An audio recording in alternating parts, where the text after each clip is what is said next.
বাড়ির সবাই খাওয়ার পর জিজ্ঞাসা করছে কি এমন দিয়েছি, এত বেশি সুস্বাদু হয়েছে। দেখতেও যেমন লোভনীয়, খেতেও সেরকম দারুণ সুস্বাদু। সত্যি কথা বলতে রান্না করাও সেরকম দারুণ সহজ। আর একবার খাওয়ার পর তোমরাও বলবে আগে কেন এইভাবে বানিয়ে খাইনি। তো এই মাছের রেসিপিটি বানানোর জন্য আমি এখানে রুই মাছ নিয়েছি। তোমরা যে কোনো মাছ নিতে পারো, রুই, কাতলা, এমনকি বোয়াল, তোমাদের যেটা পছন্দ সেটা দিয়ে বানিয়ে নেবে।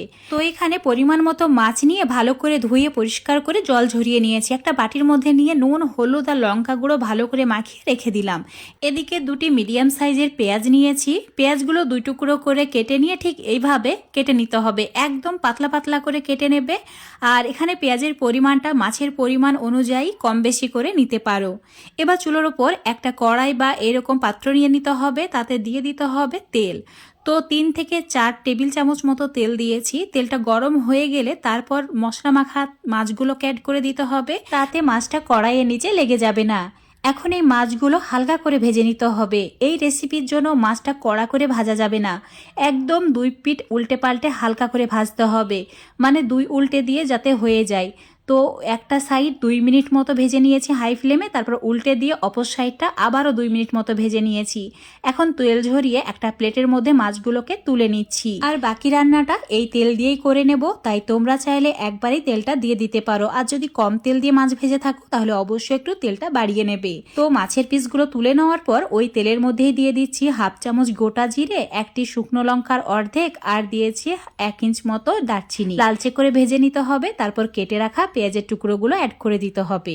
এখন পেঁয়াজটা হালকা একটু ভেজে নেওয়ার পর এর মধ্যে দিয়ে দিতে হবে হাফ চামচ নুন।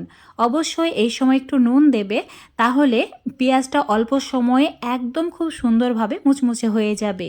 চুলোর ফ্লেমটা কমিয়ে দিয়েছি। আর এদিকে একটা মিক্সচার জারে নিয়ে নিচ্ছি রসুনের কোয়া, ওই 8-10টি মতো হবে। তার সঙ্গে হাফ ইঞ্চ মতো আদা ছোট ছোট করে কেটে নিয়ে অ্যাড করেছি। আর 3টি কাঁচা লঙ্কা দিয়েছি। তার সঙ্গে হাফ চামচ দিয়েছি গোলমরিচ। আর দিয়েছি 1 মুঠো ফ্রেশ দেখে ধনে পাতা।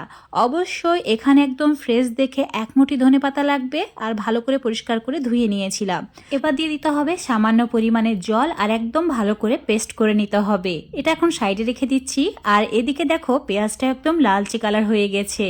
তো যেই মশলাটা ধনেপাতা দিয়ে বেটে রেখেছিলাম সেটা পুরোটাই এর মধ্যে ঢেলে দিতে হবে। তারপর একদম ভালো করে কষিয়ে নিতে হবে। চুলোর ফ্লেমটা মিডিয়ামে রেখে 5 মিনিট এভাবে কষিয়ে নিয়েছি। দেখতেই পাচ্ছ এটার কালারটা পুরো চেঞ্জ হয়ে গেছে। এবার এর মধ্যে হলুদের গুঁড়ো, ধনের গুঁড়ো আর অল্প পরিমাণে জিরের গুঁড়ো দিয়ে দিতে হবে। আর দিয়ে দিতে হবে সামান্য পরিমাণে লঙ্কার গুঁড়ো। লঙ্কার পরিমাণটা এখানে একটু কমই দেবে, যেহেতু কাঁচা লঙ্কাটা ব্যবহার করেছি। তোমরা চাইলে পুরো রান্নাটাই কাঁচা লঙ্কা দিয়েও করতে পারো। দেখতেই পাচ্ছ তেল ছেড়ে দিয়েছে, ভালো করে কষানো হয়ে গেছে। তো এবার এর মধ্যে দিয়ে দিতে হবে হাফ কাপ মতো টক দই। চুলোর ফ্লেমটা একদম কমিয়ে দিয়েছি। আর দিয়েছি হাফ চামচ মতো চিনি, অবশ্যই চিনিটা দিতে হবে। এবার একটু সময় নিয়ে লো ফ্লেমে কষিয়ে নিয়েছি। দই অ্যাড করার পর যত ভালো করে একটু সময় নিয়ে কষানো হবে রেসিপির স্বাদ তত বেড়ে যাবে। এবার দিয়ে দিতে হবে স্বাদ মতো নুন। এতক্ষণ কিন্তু আমরা নুনটা ব্যবহার করিনি, তাই এখানে স্বাদ মতো নুনটাও দিয়ে দিলাম। তারপর আবারও 2 মিনিট মতো কষিয়ে নিয়েছি।